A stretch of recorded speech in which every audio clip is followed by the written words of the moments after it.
everybody, I am Deepika from LearnoHub, a free learning platform where you can study physics, chemistry, maths, biology absolutely for free only at learnohub.com.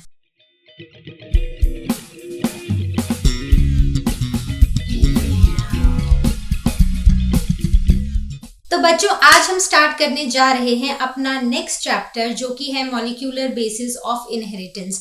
तो इसमें है total 14 questions और आज हम सभी के सभी क्वेश्चंस को डिस्कस करेंगे। तो चलिए स्टार्ट करते हैं अपने एनसीईआरटी सॉल्यूशंस के साथ from the chapter molecular basis of inheritance.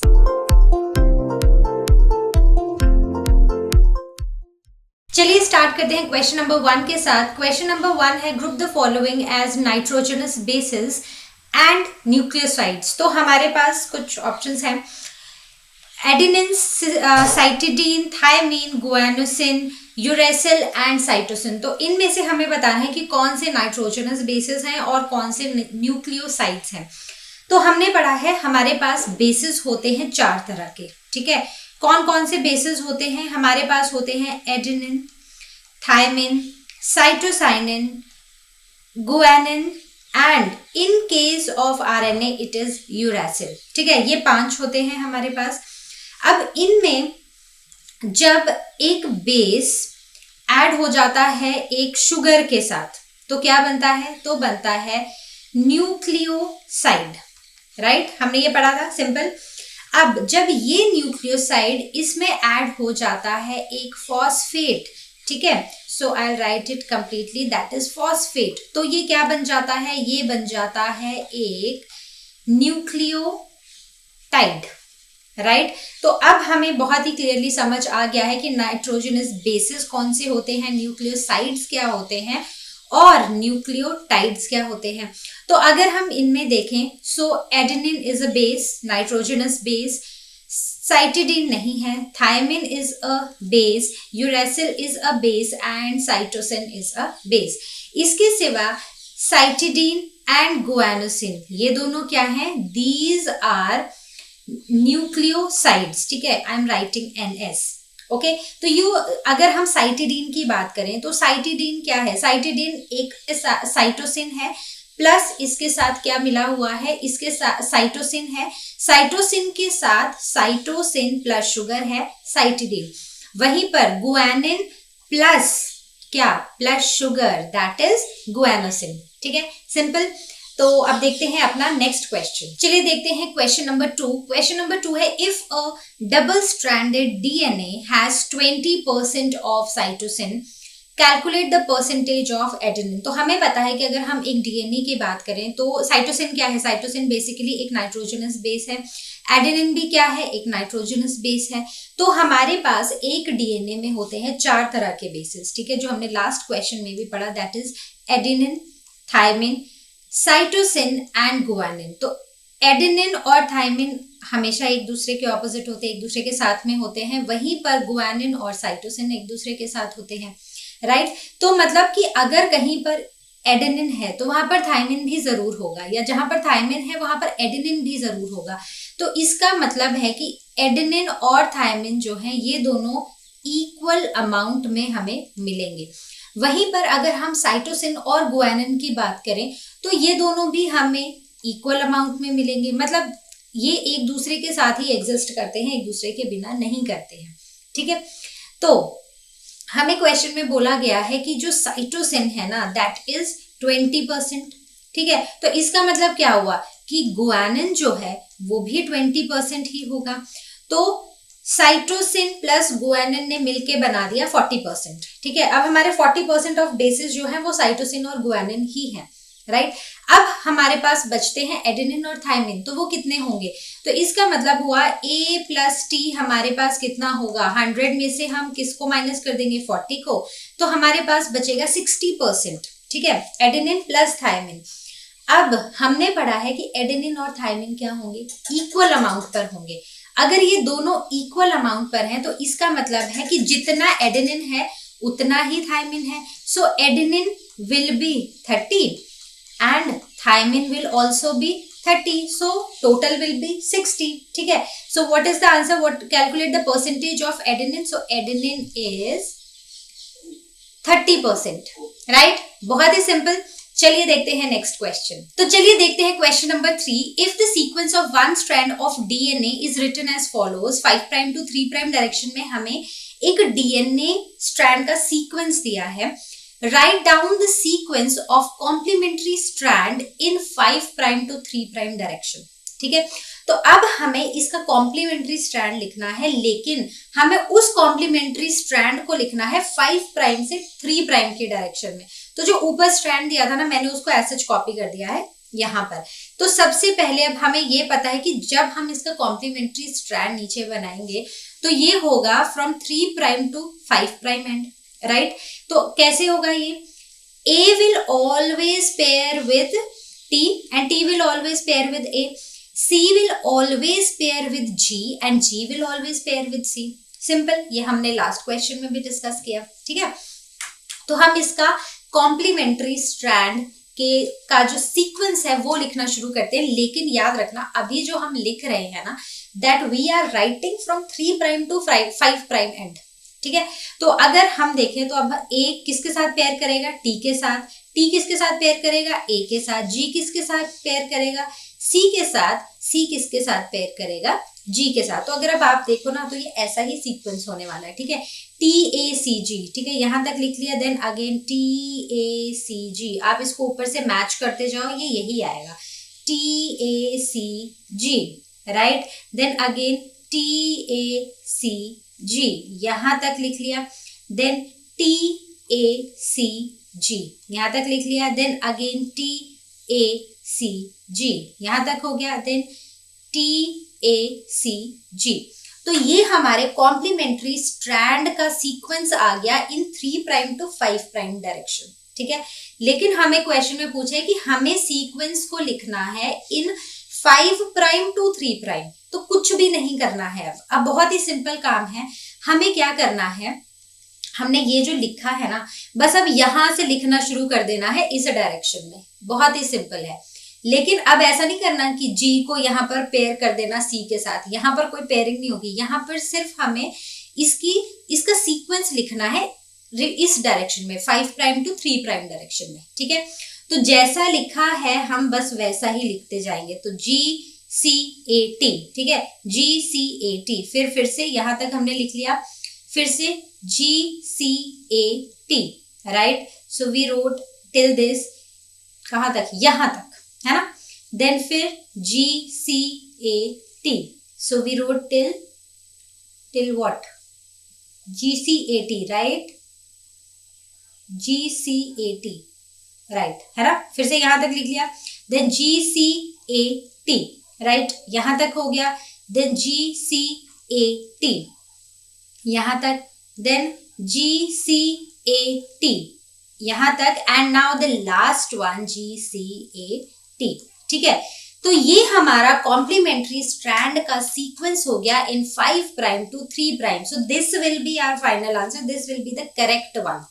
Okay, so I hope ये आपको क्लियर हुआ होगा। बहुत ही सिंपल है। बस इसमें जब आप इसको 5 प्राइम टू 3 प्राइम डायरेक्शन में लिख रहे हो ना सीक्वेंस को, तो ये याद रखना कि आपने अब ये जो कॉम्प्लीमेंट्री स्ट्रैंड बना दिया है ना, इसको फिर से पेयर मत कर देना, G को C के साथ, C को G के साथ, A को T के साथ। ठीक है, क्योंकि जब आप कर रहे होते हो ना, तो वो ऑटोमेटिकली आपके दिमाग में आता है। But you have to be very careful while writing this sequence.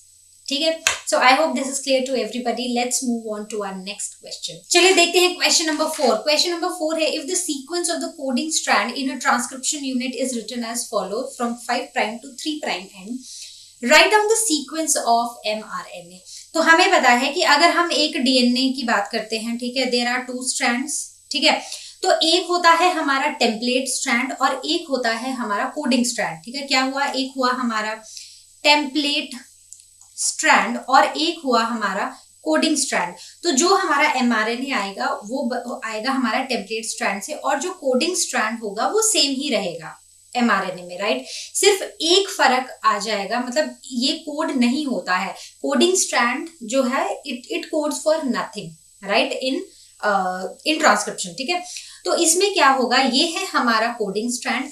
तो इसमें बस ऐसा हो जाएगा कि जितने भी T हैं, हमने पढ़ा था कि अगर हम करते हैं डीएनए की बात तो हमारे पास 4 बेसेस हैं, adenine, guanine, thymine and cytosine, right.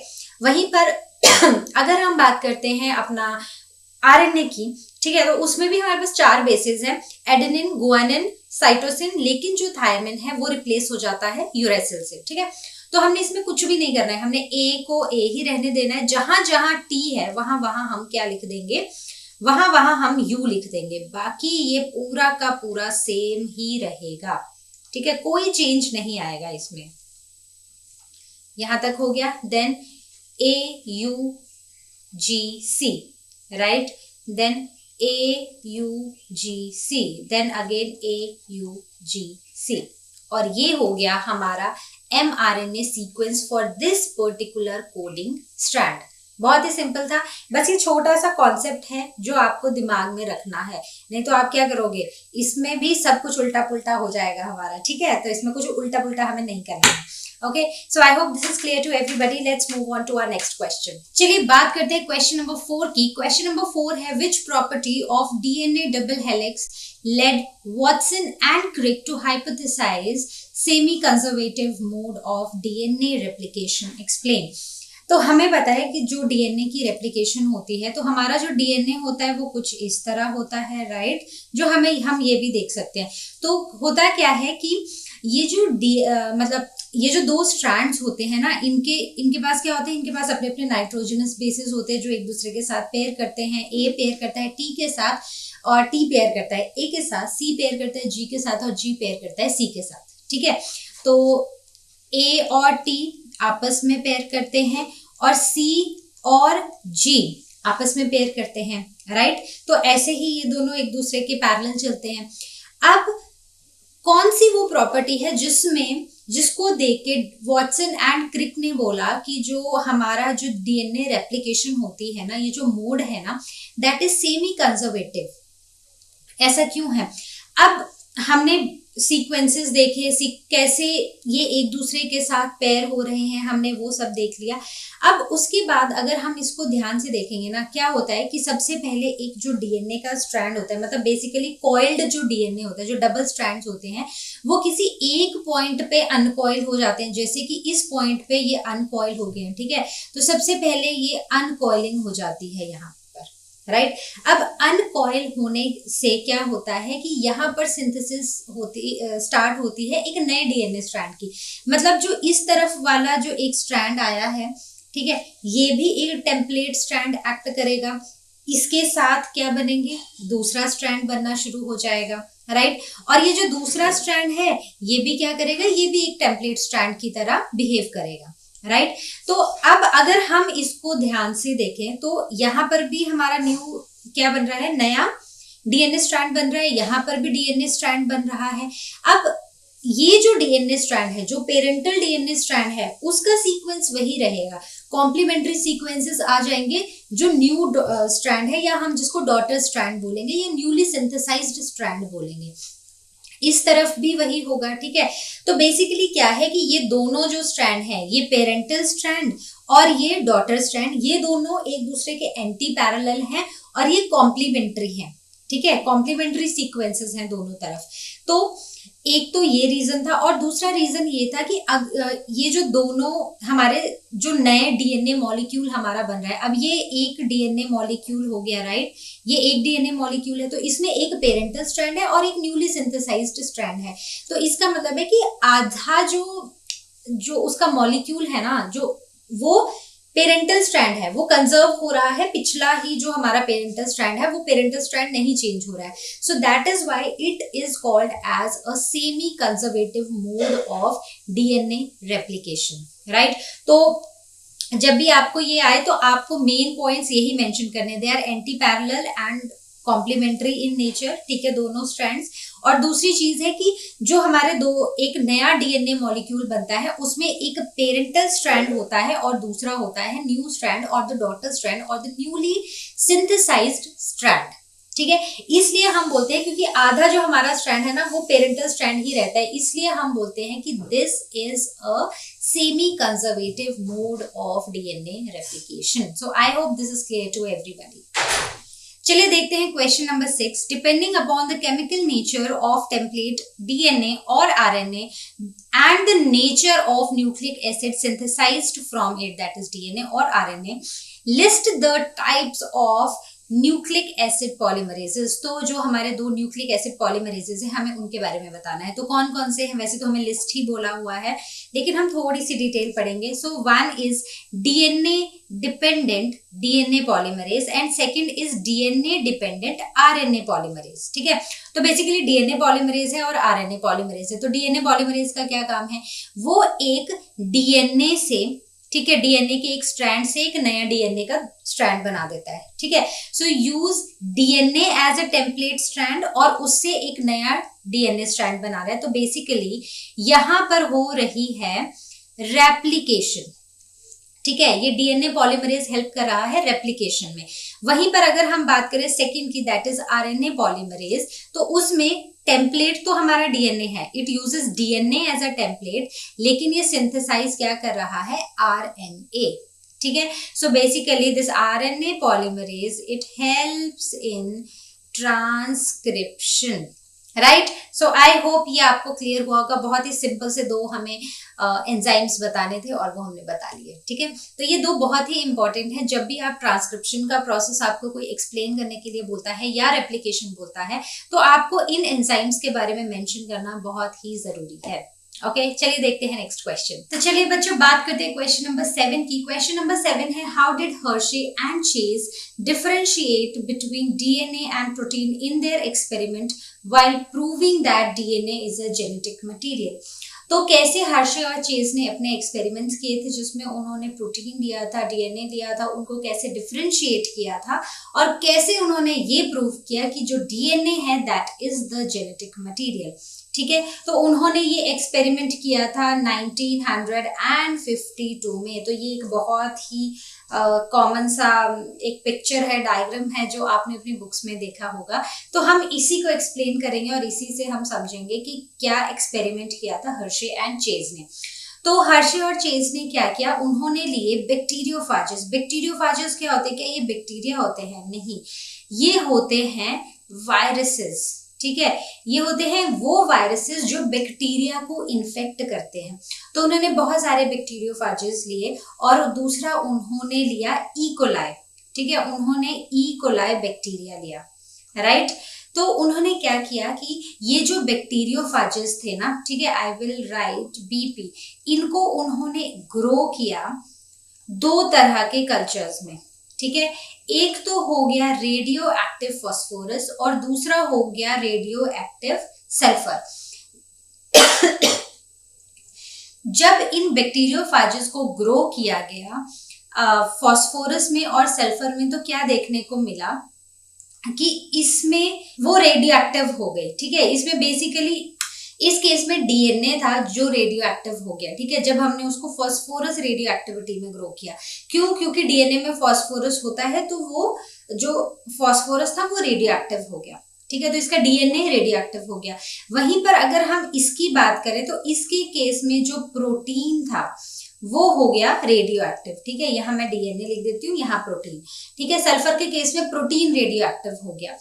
अब ये जो रेडियो एक्टिव फास्फोरस और रेडियो एक्टिव सल्फर में जो भी बैक्टीरियोफाजेस ग्रो किए गए थे, इनको हमने क्या किया? सेपरेटली हमने इनको इन्फेक्ट करा दिया इन इकोलाई सेल्स को।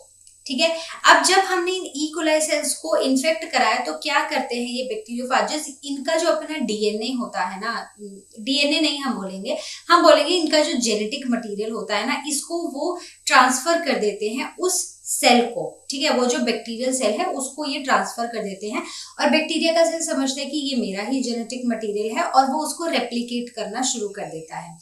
तो अब इनको इकोलाई सेल्स को इन्फेक्ट करा दिया इन बैक्टीरियोफाजेस से। ठीक है, उसके बाद इनको ब्लेंड कराया, अच्छे से ब्लेंडिंग हुई और उससे जेनेटिक मटेरियल पास ऑन हो गया। ठीक है, अब उसके बाद जब एक बार जेनेटिक मटेरियल पास ऑन हो गया, फिर हमने की इन सेंट्रीफ्यूगेशन। सेंट्रीफ्यूगेशन में क्या होता है? डेंसिटी के बेसिस पर जो चीजें हैं ना वो सेपरेट आउट हो जाती है एक दूसरे से। तो जब हमने इसको किया रेडियो एक्टिव फॉस्फोरस के केस में, तो हमने देखा कि जो हमारा सुपरनेटेंट था, सुपरनेटेंट मतलब जो ऊपर था, ऊपर जो पानी जैसा हम बोले, ठीक है, तो जो ऊपर वाली चीजें थी ना वो रेडियो एक्टिव नहीं थी, ठीक है, वो सिर्फ फाज पार्टिकल्स थे, वो लाइटर थे, इसलिए वो सुपरनेटेंट में आ गए और वो बिल्कुल भी रेडियो एक्टिव नहीं थे। लेकिन जो वहां पर ई कोलाई के सेल्स थे वो रेडियो एक्टिव थे।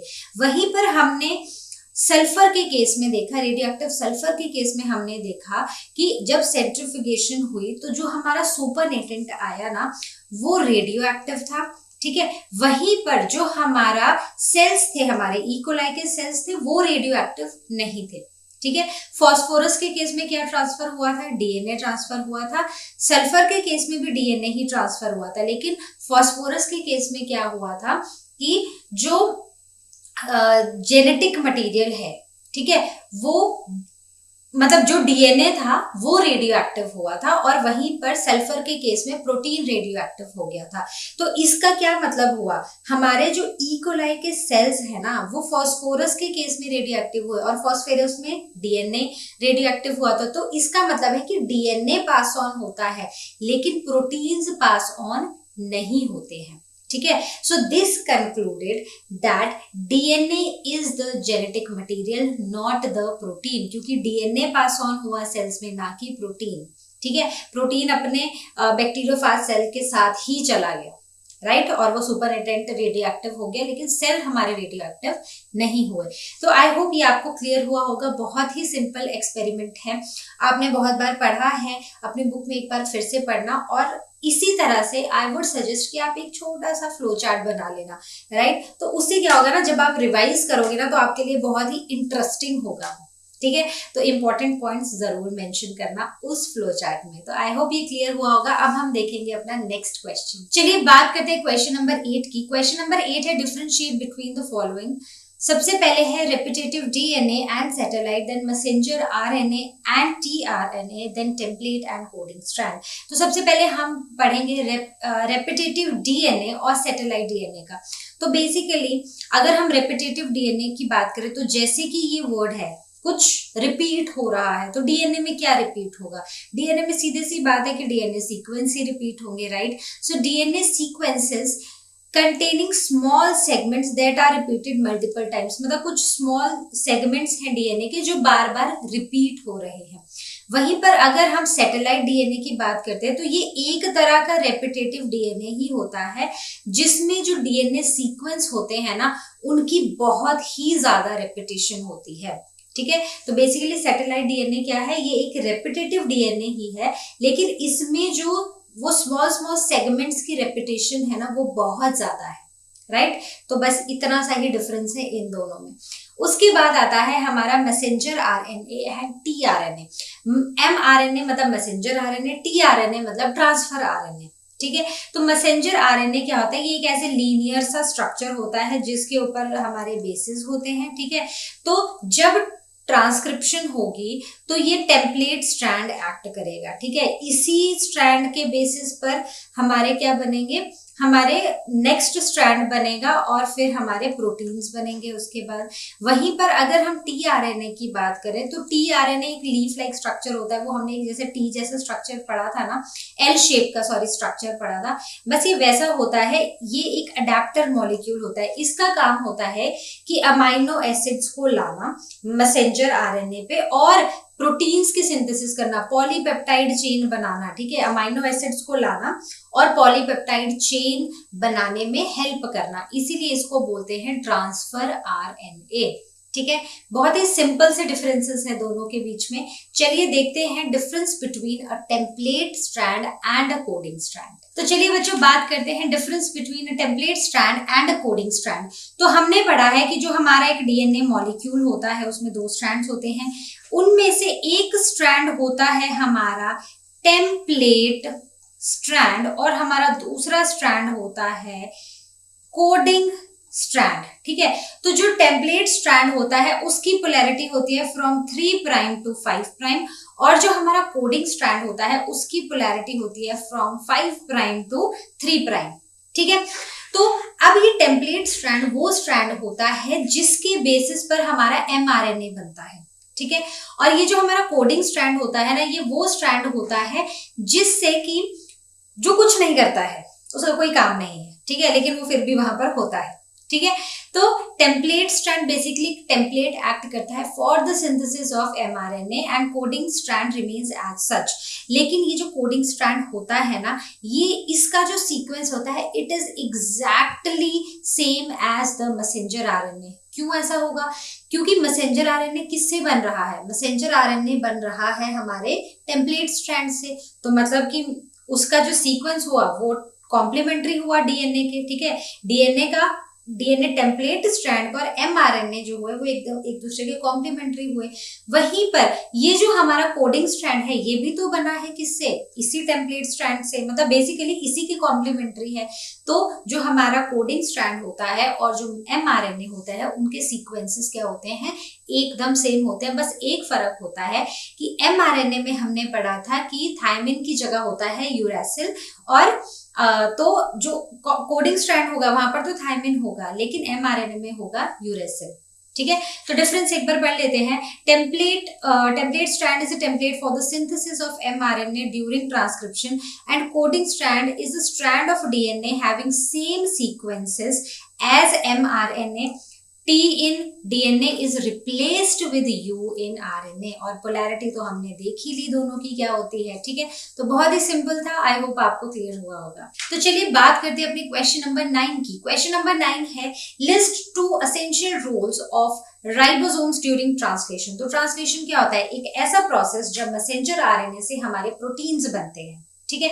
तो आपको याद होगा, मतलब ट्रांसलेशन हम बहुत पहले से पढ़ते आ रहे हैं, लेकिन नॉट एग्जैक्टली वर्ड ट्रांसलेशन हम नहीं पढ़ते थे। जब हम सेल्स पढ़ते थे, ठीक है, सेल का स्ट्रक्चर पढ़ते थे, तो हम पढ़ते थे उसमें क्या होता है? स्मूथ एंडोप्लाज्मिक रेटिकुलम होता है, एक रफ एंडोप्लाज्मिक रेटिकुलम होता है।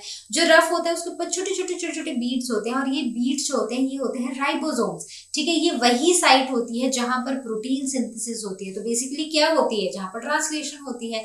तो इसका सबसे पहला जो एसेंशियल रोल है वो यही है कि it is the site of protein synthesis, ठीक है। एंड इसके पास 2 सब यूनिट्स होते हैं, एक बड़ा होता है और एक ये छोटा होता है। बड़े में आके हमारे जो चार्ज्ड टीआरएनए होते हैं, ट्रांसफर आरएनए होते हैं, वो बाइंड करते हैं और वो फर्दर मूव करते जाते हैं और पीछे से पॉलीपेप्टाइड चेन बनती जाती है। वहीं पर जो स्मॉलर सब यूनिट होता है वहां पर मैसेंजर आरएनए आके बाइंड हो जाता है, और ये जो मैसेंजर आरएनए होता है इसी को देखकर क्या बनते हैं? फर्दर प्रोटीन्स बनते हैं, ठीक है। देन सेकंड है it acts as a catalyst for forming peptide bond. जो पेप्टाइड बॉन्ड बन रहे हैं, अब अमाइनो एसिड आके ज्वाइन हो रहे हैं, ठीक है, प्रोटीन्स हमारे बन रहे हैं, लेकिन अब वो एक पूरी चेन बन रही है ना पॉलीपेप्टाइड की, तो अब वो एक दूसरे से बाइंड हो रहे हैं। सो उसकी जो ये बॉन्ड की फॉर्मेशन है इस में जो कैटलिस्ट है वो यही होता है, ठीक है। It act as a catalyst for forming polypeptide bonds, ठीक है। तो ये जो कैटलिस्ट होता है ये होता है राइबोजाइम, ठीक है। So I hope this is clear to everybody. Let's move on to our next question. चलिए बात करते हैं क्वेश्चन नंबर 10 की। क्वेश्चन नंबर 10 है in the medium where E coli was growing lactose was added which induced the lac operon. Then why does lac operon shut down after some time after addition of lactose in the medium? तो हमने पढ़ा है, हमने lac operon पढ़ा था। तो lac operon का एक बहुत ही फेमस सा एक डायग्राम है जिसके थ्रू हम लैक ओपेरॉन को समझते हैं, और वो है कुछ ये, ठीक है। तो इसको हम इसमें कुछ ऐसा होता है, ठीक है। इसको ऐसे याद रखना, जब आपको ये बनाना होगा ना तो ये सारी चीजें जो डालनी है वो पिपो ZY याद रखना इसको। तो इसमें क्या होता है कि हमारा ये जो P है ना ये प्रमोटर है, ठीक है, ये प्रमोटर रीजन है। बेसिकली ये वो रीजन है जहां पर आके हमारा mRNA बाइंड करता है, ठीक है। और ये जो Z, Y और A हैं ये वो रीजन्स हैं जहां पर स्ट्रक्चरल जीन्स होते हैं, और ये स्ट्रक्चरल जीन्स क्या करते हैं? mRNA बनाते हैं और उससे बनता है हमारा प्रोटीन। तो Z से हमारा बनता है बीटो गैलेक्टोसाइडेज, Y से बनता है परमेज और A से बनता है ट्रांस एसिटाइलेज, ठीक है। तो हमने इसमें पढ़ा है कि जैसे ही हमारा mRNA जो है, अगर मतलब हमारा एक आउटसाइड मीडियम है और वहां पर लैक्टोज नहीं है, ठीक है। तो क्या होगा उस केस में, क्या होगा कि जब mRNA आके इस प्रोमोटर रीजन से बाइंड करेगा ना, तो ये क्या करेगा इंड्यूसर, ये बना देगा एक रिप्रेसर mRNA और एक रिप्रेसर प्रोटीन बना देगा, ठीक है। ये बन जाएगा एक रिप्रेसर प्रोटीन, और ये रिप्रेसर प्रोटीन जाके यहाँ पर बाइंड कर जाएगा, ठीक है, ऑपरेटर पे जाके बाइंड कर जाएगा, राइट। अब जब ये यहाँ पर बाइंड हो गया तो कहीं ना कहीं, अब अगर हम इस डायग्राम को ऐसे ही देखें, हमें बड़ा कॉन्सेप्ट पता ही नहीं है मान लो लैक ऑपेरॉन का, तो हमें ऐसा नहीं लग रहा कि कहीं ना कहीं जाके ये यहाँ पर बाइंड करने से इसका जो फ्लो है वो ब्रेक हो गया है। तो मतलब अब जब हमारा आरएनए यहाँ से प्रोमोटर से आगे आने की कोशिश करेगा तो वो इससे आगे जा ही नहीं पाएगा, क्योंकि यहाँ पर ये एक रिप्रेसर प्रोटीन बाइंड हुआ है, ठीक है। तो इस सारे केस में मतलब ये है वो केस जब हमारा इंड्यूसर जो है वो एब्सेंट है, और इस केस में इंड्यूसर क्या है, इंड्यूसर है लैक्टोज। ये जो हम लैक लिख रहे हैं ना, इस लैक का मतलब ही लैक्टोज है, ठीक है। तो इसमें क्या हुआ, रिप्रेसर जो प्रोटीन था वो बाइंड कर गया हमारे ऑपरेटर रीजन पे, और उसकी वजह से जो हमारा आरएनए पॉलीमरेज है, it prevents RNA polymerase from transcribing the operon. मतलब अब हमारा एमआरएनए भी नहीं ट्रांसक्राइब हुआ और उससे हमारे प्रोटीन्स भी नहीं बनेंगे, ठीक है। अब दूसरा केस आता है जब हमारा जो मीडियम है, ठीक है, उस मीडियम में अब हमारे पास लैक्टोज है। अब लैक्टोज क्या है, लैक्टोज है हमारा इंड्यूसर, ठीक है। अब लैक्टोज यहाँ पर प्रोमोटर पे बाइंड करेगा, ठीक है। लैक्टोज ने यहाँ पर बाइंड कर लिया, अब यही बनाएगा आइजीन, बनाएगा रिप्रेसर एमआरएनए, ये बना देगा रिप्रेसर प्रोटीन, ठीक है। मैं इसको आरपी लिख देती हूँ, इसने बना दिया रिप्रेसर प्रोटीन।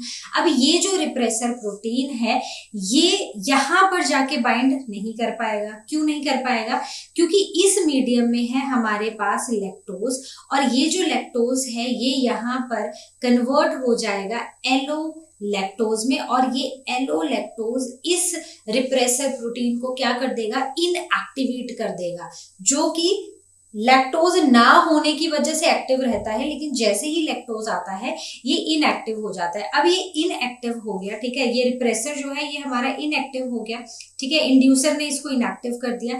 अब ये जाके यहाँ पर बाइंड नहीं हो पाएगा, मतलब ये जो इसका एक पाथ है ना उसको ब्लॉक नहीं कर पाएगा, ठीक है। तो हम इसको यहाँ से हटा सकते हैं, मतलब ये नहीं होगा, यहाँ पर ये ब्लॉक नहीं कर पाएगा इसका पाथ। तो अब क्या होगा, अब हमारा एमआरएनए आगे जाएगा, ठीक है, यहाँ पर लैक एमआरएनए बना, ट्रांसक्रिप्शन हुई, और उससे हमारे जेड से बना हमारा बीटा गैलेक्टोसाइडेज, ठीक है। ये बहुत ही पास लिख दिए गए हैं, ये अलग अलग हैं, ठीक है।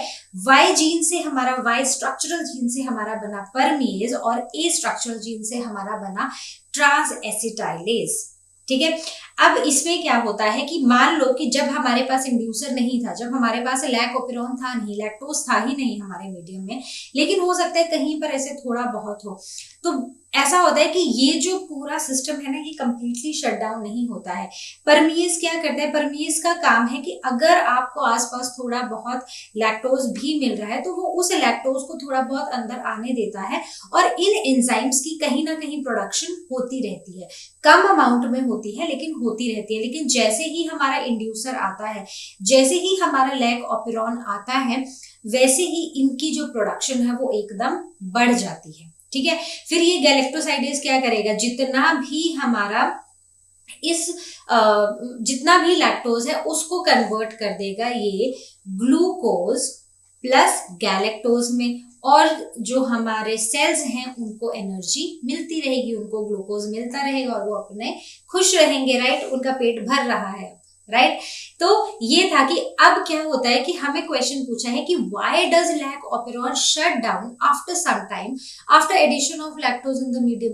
अब वही है ना, हमारी प्लेट में खाना है, ठीक है, अब खाना खा रहे हैं, मतलब मान लो थोड़ा ही है ना, अब उसको खा रहे हैं तब तक तो ठीक है, लेकिन अब जब खाते ही रहेंगे तो वो कभी ना कभी तो खत्म होगा ना। तो वैसा ही हो रहा है लैक ऑपेरॉन के केस में।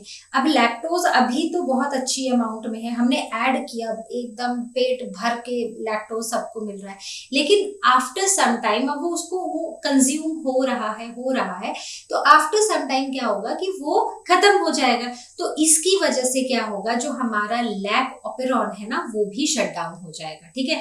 तो तो वो इस प्रेजेंस ऑफ इंड्यूसर वाली स्टेज से चला जाएगा एब्सेंस ऑफ इंड्यूसर वाली स्टेज में और लैक ऑपेरॉन हो जाएगा शट डाउन। बहुत ही सिंपल, ठीक है। तो एक तो जीन्स हमेशा याद रखना, ऐसे पिपो ZYA हमें लिखना है। और इन प्रेजेंस ऑफ इंड्यूसर क्या होता है, इन एब्सेंस ऑफ इंड्यूसर क्या होता है। प्रेजेंस में क्या होता है कि जो हमारा लैक्टोज आता है ना, मतलब जो हमारा इंड्यूसर होता है ना, वो इस जो रिप्रेसर प्रोटीन बन रहा है ना उसको इनएक्टिव कर देता है। लेकिन जैसे ही ये हमारा इंड्यूसर खत्म होता है, ये हमारा रिप्रेसर प्रोटीन जो होता है ना वो एकदम फिर से एक्टिवेट हो जाता है, वो खुश हो जाता है कि चलो अब बाइंड करते हैं अपने ऑपरेटर जीन के साथ, ठीक है। तो आई होप बहुत ही सिंपली मैंने आपको एक्सप्लेन करने की कोशिश की है और आपको समझ भी आया होगा। चलिए देखते हैं अपना नेक्स्ट क्वेश्चन। चलिए बच्चों बात करते हैं क्वेश्चन नंबर 11 की। क्वेश्चन नंबर 11 है explain in 1 or 2 lines the functions of the following promoter, tRNA and exons. तो प्रोमोटर अभी हमने लास्ट क्वेश्चन में पढ़ा, प्रोमोटर क्या होता है। प्रोमोटर एक 5 प्राइम एंड पे लोकेटेड होता है जो साइट प्रोवाइड करता है जहां पर हमारे ट्रांसक्रिप्शन फैक्टर्स बाइंड करेंगे और जहां पर हमारा RNA पॉलीमरेज बाइंड करेगा, ठीक है। और यहाँ पर क्या होती है, इट इनिशिएट्स ट्रांसक्रिप्शन। ये वही जगह है हमारे लैक ऑपेरॉन में जहां पर ट्रांसक्रिप्शन इनिशिएट होती है, राइट। So simple. दूसरा है tRNA। टी का मतलब यहाँ पर क्या होता है, टी का मतलब होता है ट्रांसफर। तो जब हमने राइबोसोम्स का फंक्शन पढ़ा था तो हमने देखा था कि tRNA ना कुछ एक लंबी सी चेन अपने साथ लेके आ रहा था, किसकी, अमाइनो एसिड्स की, ठीक है। So it takes part in the transfer of activated amino acids from cellular pool to ribosomes which take part in the process of translation, or you can say which take part in the process of synthesis of proteins, right। उसके बाद है exons. अब exons क्या होते हैं, हमने DNA का sequence पढ़ा था तो हमने देखा था कि उसमें ना कुछ, जैसे अगर मान लो कि ये एक डीएनए का सीक्वेंस है, इसमें 2 टाइप के सीक्वेंसेस होते हैं, ठीक है। एक जो मैंने शेडेड कर दिया, आप इसको एक्सॉन मान लो, और जो शेडेड नहीं है वो हमारे इंट्रॉन्स हैं, ठीक है। 2 तरह के होते हैं, एक्सॉन्स एंड इंट्रॉन्स। अब ये जो एक्सॉन्स होते हैं ना, ये वो सीक्वेंसेस होते हैं, ये वो कोडिंग सीक्वेंसेस होते हैं जिनसे mRNA बनता है और फाइनली बन जाता है प्रोटीन, ठीक है। मतलब ये वो सीक्वेंसेस हैं डीएनए के जिनसे फाइनली प्रोटीन बनेगा। लेकिन इनको, ये बेसिकली इनको और क्या बोलते हैं, इनको एक्सप्रेस्ड सीक्वेंसेस भी बोलते हैं, क्योंकि ये खुद को एक्सप्रेस कर रहे हैं और डीएनए से क्या बना दे रहे हैं, प्रोटीन बना रहे हैं। वहीं पर अगर हम बात करें दूसरे टाइप के सीक्वेंसेस की, जो कि हैं हमारे इंट्रॉन्स, तो इंट्रॉन्स को हम बोल सकते हैं इंटरवीनिंग सीक्वेंसेस और इंटरफेयरिंग सीक्वेंसेस हैं। बेसिकली ये क्या कर रहे हैं, ये डीएनए सीक्वेंस में तो प्रेजेंट हैं लेकिन इनका कोई काम नहीं है प्रोटीन बनाने में, मतलब ये ऐसी बस बीच में आ गए हैं, आलतू फालतू है, इनका कोई काम नहीं है, ठीक है। तो क्या होगा कि डीएनए में ये प्रेजेंट है, जब डीएनए से आरएनए बनेगा तब भी ये प्रेजेंट होंगे, जब एक मैच्योर आरएनए बनेगा इस प्री मैच्योर आरएनए से, यू कैन से, तब ये नहीं होंगे। और फाइनली मैच्योर आरएनए से जब प्रोटीन्स बनेंगे तो हमारे पास सिर्फ कोडिंग जो एक्सॉन्स होंगे, जो कोडिंग सीक्वेंसेस होंगे, बस वही होंगे और उनसे हमारा बन जाएगा protein. So these are basically the coding sequences और the expressed sequences of the DNA that transcribes protein. So मतलब डीएनए के ये वो रीजन्स हैं, वो सीक्वेंसेस हैं जो खुद को एक्सप्रेस करते हैं या जो कोड करते हैं, और फाइनली उस डीएनए के सीक्वेंस से ही हमारा प्रोटीन बनता है, ठीक है। Simple and clear. Let's see our next question. चलिए देखते हैं अपना क्वेश्चन नंबर 12। तो क्वेश्चन नंबर 12 क्या है, why is human genome project called a mega project.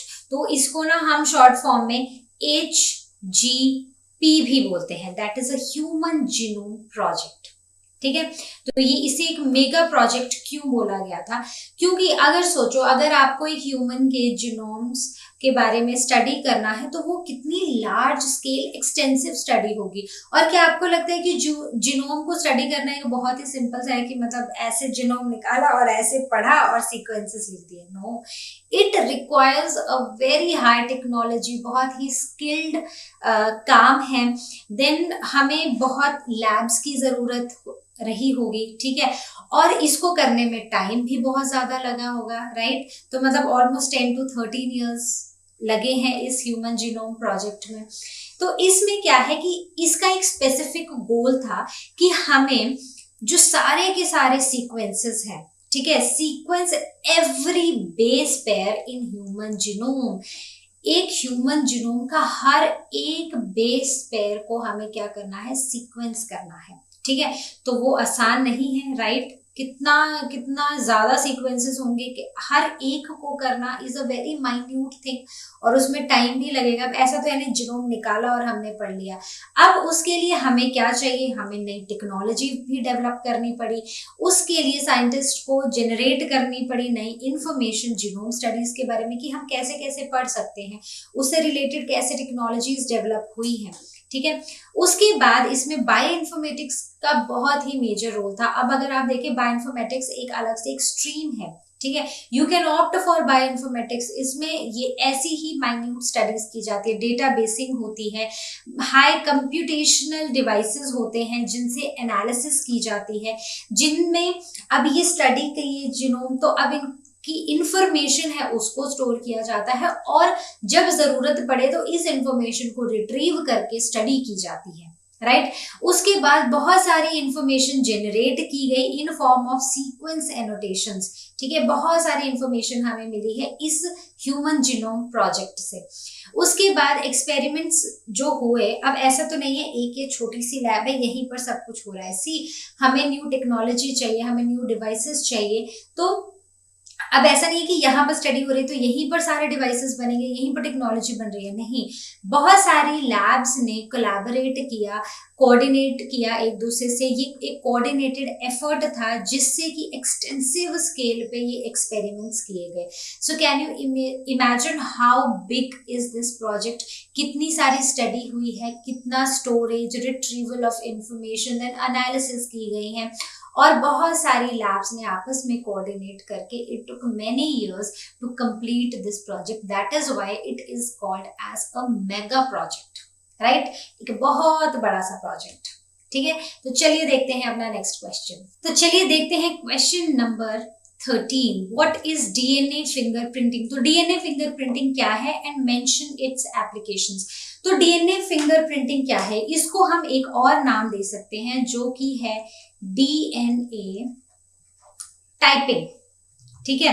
तो हमें पता है कि हर एक जो इंडिविजुअल है ना, उसका जो डीएनए होता है ना, वो कुछ ऐसे सीक्वेंसेस होते हैं जो यूनिक होते हैं, और उनकी जो मैचिंग होती है ना, वो किसी एक इंडिविजुअल से हो सकती है, मतलब जो उसका बिल्कुल क्लोज हो, जैसे कि एक फादर का या एक मदर का जो डीएनए है वो उसके बच्चों के साथ मिलेगा, है ना, ऐसा ही होगा ना। तो इट इज बेसिकली ऐसी technique to determine the nucleotide sequences of certain areas of DNA, मतलब कुछ ऐसे सीक्वेंसेस को डिटरमाइन करने में जो कि यूनिक है हर एक इंडिविजुअल में, ठीक है। So it is a technique to determine the nucleotide sequences of certain areas of DNA which are unique to an individual, ठीक है। उसके बाद इसकी एप्लीकेशंस क्या है। अब मुझे ये बताओ कि सीआईडी किस किस ने देखी है। सीआईडी आता है ना सोनी पे, बहुत पुराना शो है, ठीक है। उसमें ऐसे होता है कि वो एक कुछ तो बॉडी मिली है, ओके ये बाल है, अब देखेंगे कि ये बाल इसी इंसान का है जो यहाँ पर है, या फिर ये कोई ऐसा है जिसने जो इस मर्डर मिस्ट्री में इन्वॉल्व है। देखा है ना, मैं तो बहुत देखती थी सीआईडी, ठीक है। तो उसमें होता है ना कि अब कैसे पता चलेगा कि ये बाल किसका है, तो हम क्या करेंगे, हम डीएनए सीक्वेंसिंग करते हैं, ठीक है, डीएनए फिंगरप्रिंटिंग करते हैं, डीएनए टाइपिंग करते हैं, उससे हम पता लगाते हैं, ठीक है। तो ये सीआईडी वाले ना यही कॉन्सेप्ट यूज करके अपने सारे जो केसेस हैं उनको सॉल्व करते हैं, ठीक है। तो एप्लीकेशंस क्या है डीएनए की, एक तो पेरेंटल डिस्प्यूट सॉल्व करने में। कई बार ऐसा होता है कि ऐसा देखा गया है, न्यूज़पेपर में भी पढ़ा गया है कि कई बार होता है कि जैसे हॉस्पिटल है, ठीक है, आसपास कुछ डिलीवरीज हुई एक साथ ही, ठीक है, सबको बच्चे हुए, अब एक छोटा सा बच्चा, उसका फेस तो किसी को याद नहीं रहता है, ठीक है, वो तो मतलब एक जैसे ही सब दिखते हैं, कैसे पता चलेगा। तो कई बार ऐसा हुआ है कि लोगों को ऐसा लगा है कि हमारा बच्चा बदल दिया ठीक है।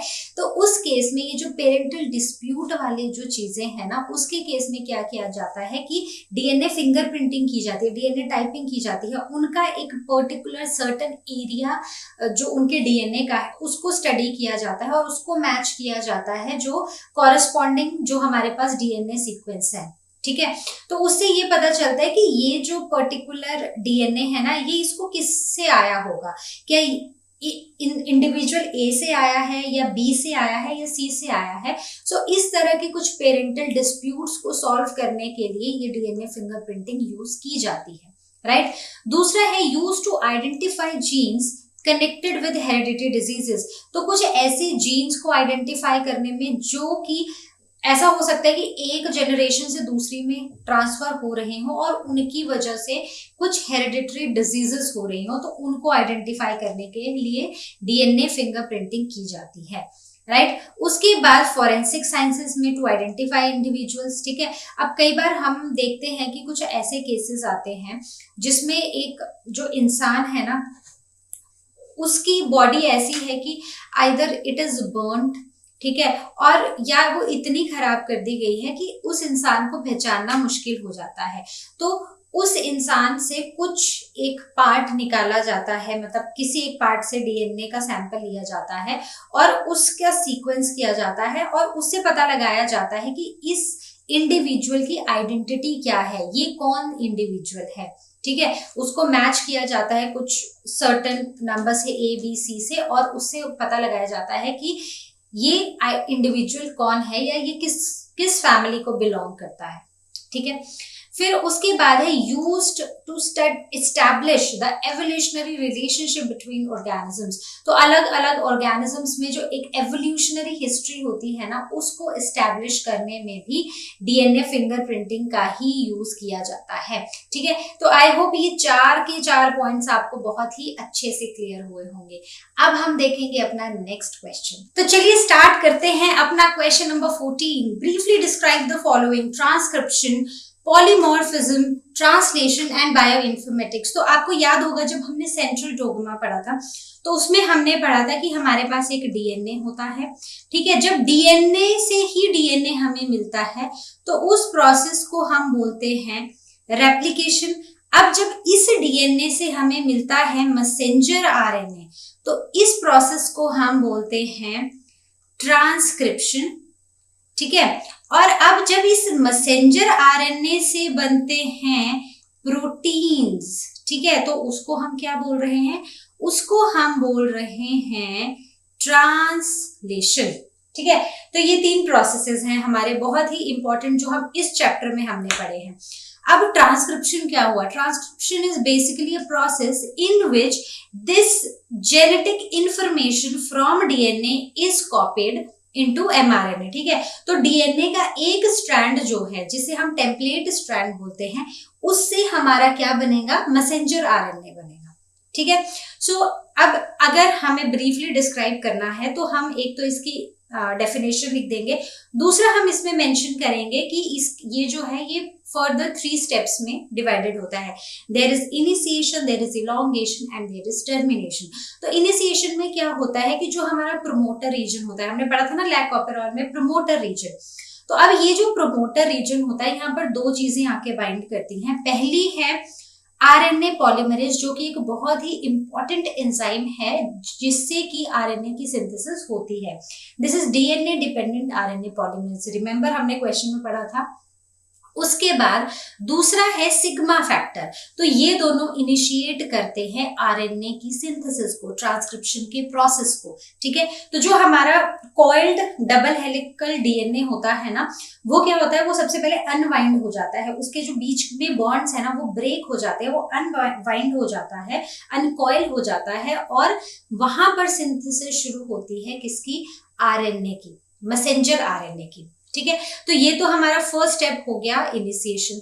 अब इसके बाद क्या होता है? यहाँ पर जैसे जैसे अब ये जो फैक्टर्स हैं, ये आरएनए पॉलीमरेज है, ये आगे बढ़ता जाता है तो हमारे पास ये एक आरएनए जो है ये सिंथेसाइज होता जाता है, ठीक है। बस फर्क इतना होता है कि जो डीएनए में जब एडेनिन थायमिन से, ठीक है, जब डीएनए की अगर हम बात करें तो एडेनिन जो है अगर रेप्लिकेशन हो रही है तो एडेनिन की जगह का कॉम्प्लीमेंट्री थायमिन होता है, लेकिन इसके केस में एडेनिन का कॉम्प्लीमेंट्री होता है यूरेसिल। बस इतना फर्क होगा, ठीक है। तो ये चेन जो है ये बढ़ती जाएगी, ठीक है, आरएनए पॉलीमरेज आगे बढ़ता जाएगा, नए नए जो मॉलिक्यूल्स हैं, मतलब जो बेसिस हैं वो ऐड होते जाएंगे और इसके साथ में होती रहती है प्रूफ रीडिंग, ठीक है। प्रूफ रीडिंग मतलब कि अगर कहीं पीछे से आते हुए हो सकता है कि ए के साथ यू आना था और वहां सी आ गया, तो वो एक गलत बेस आ गया, उसकी वजह से हमारे पूरे अमाइनो एसिड के सीक्वेंस में फर्क पड़ सकता है और उससे ही बॉडी में बहुत सारी डिजीजेस आ सकती हैं, राइट। तो वो प्रूफ रीडिंग भी पीछे से होती आती है। उसके बाद ये हो गया हमारा सेकंड स्टेप। अब थर्ड स्टेप में क्या होता है कि एक जैसे जैसे हमारा ये फैक्टर्स आगे बढ़ रहे हैं, हमारा एंजाइम आगे बढ़ रहा है, तो आगे जाके हमें मिलता है एक रो फैक्टर। ये आरएनए पॉलीमरेज के साथ बाइंड हो जाता है और उसी जगह पर आरएनए की सिंथेसिस जो है वो स्टॉप हो जाती है और ये आरएनए जो है इस डीएनए टेम्पलेट से अलग हो जाता है और हमें मिल जाता है एक आरएनए, एक मैसेंजर आरएनए, ठीक है। तो यही थी पूरी डिस्क्रिप्शन। जब अगर आपको कभी भी ब्रीफली डिस्क्राइब करने को बोला जाए ट्रांसक्रिप्शन को, तो एक तो आप डेफिनेशन लिखोगे, उसके बाद आप इन 3 स्टेप्स को ब्रीफली डिस्क्राइब करोगे और बेस्ट होगा कि अगर आप ये छोटा सा एक डायग्राम बना दो, ठीक है। चलिए देखते हैं अपना सेकेंड पार्ट जो कि है पॉलीमॉर्फिज्म। पॉलीमॉर्फिज्म क्या होता है, चलिए बात करते हैं बी पार्ट की। बी पार्ट है पॉलीमॉर्फिज्म। पॉलीमॉर्फिज्म क्या होता है, ये एक स्पेशल तरह की क्या होती है, जेनेटिक वेरिएशन होती है किसी न्यूक्लियोटाइड सीक्वेंस में, ठीक है। अब ये जो वेरिएशन हुई है ना, ये किसी पर्टिकुलर जगह पर, डीएनए की अगर हम बात करें तो डीएनए की एक पर्टिकुलर साइट पर ये वेरिएशन होती है, ठीक है। So it is a special kind of a genetic variation in which nucleotide sequence can exist at a particular site in a DNA molecule, right. अब ये जो पॉलीमॉर्फिज्म होता है ये एक हेरिटेबल म्यूटेशन है, मतलब अब ऐसी तरह की जो वेरिएशन है, मतलब कि जहां पर कोई एक पर्टिकुलर जगह है डीएनए में जहां पर म्यूटेशन हो गई है बेसिस में, ठीक है, जीन्स में म्यूटेशन हो गई है, डीएनए का जो मॉलिक्यूल है, डीएनए का जो सीक्वेंस है वो बदल गया है, ठीक है। अब ये जो म्यूटेशन है, अब ये सोमेटिक सेल्स में भी हो सकती है, yes I have written somatic cells में भी और जर्म सेल्स में भी, ठीक है। ये म्यूटेशंस कहीं पर भी हो सकती हैं और अगर ये जर्म सेल की म्यूटेशन होती है या सोमेटिक सेल की कैसी म्यूटेशन हो, it is a heritable mutation, ठीक है। मतलब कि एक ऑर्गेनिज्म है, उसके जब डीएनए जब कॉपी हुआ, ठीक है, उसमें कुछ म्यूटेशन हो गई, कुछ वेरिएशंस आ गई, अब उसकी जो नेक्स्ट जनरेशन है उसमें भी आ गई, ऐसे करते करते उसकी बहुत सारी जनरेशंस आई और सब में ये म्यूटेशंस आ गई। तो over a period of time what it leads to evolution, ठीक है। तो अकम्युलेशन ऑफ म्यूटेशन एक ही जगह पर, मतलब वो एक ही साइट पर म्यूटेशन हुई है और वो बढ़ती जा रही है, मतलब वो ऐसा नहीं है कि अगली जनरेशन में वो ठीक हो गई, नहीं, वो वैसे ही कॉपी होती गई and over a period of time वो जो एक पर्टिकुलर म्यूटेशन हुई थी उससे एवोल्यूशन हुआ, ठीक है, एक ऑल टुगेदर एक नया ही कैरेक्टरिस्टिक फॉर्म हुआ, ठीक है। So it brings evolution in the process of finding the location of chromosomes of disease associated sequences and tracing human history, ठीक है। ह्यूमन हिस्ट्री को ट्रेस करने में कैसे हम लोग इवॉल्व हुए हैं, उसमें पॉलीमॉर्फिज्म बहुत ज्यादा रिस्पॉन्सिबल है। और दूसरा कुछ डिजीज रिलेटेड क्रोमोसोम्स होते हैं, जैसे अगर मान लो कि एक डीएनए कॉपी हो रहा है, ठीक है, डीएनए से एमआरएनए बन रहा है, अब वहां पर ए के साथ आना था यू, वहां पर ए के साथ आ गया जी, ठीक है, तो ये गलत हो गया, ठीक है, ए के साथ जी तो पेयर होता नहीं है, लेकिन अब वो प्रूफ रीड में भी नहीं हुआ और वो वैसा ही चलता गया।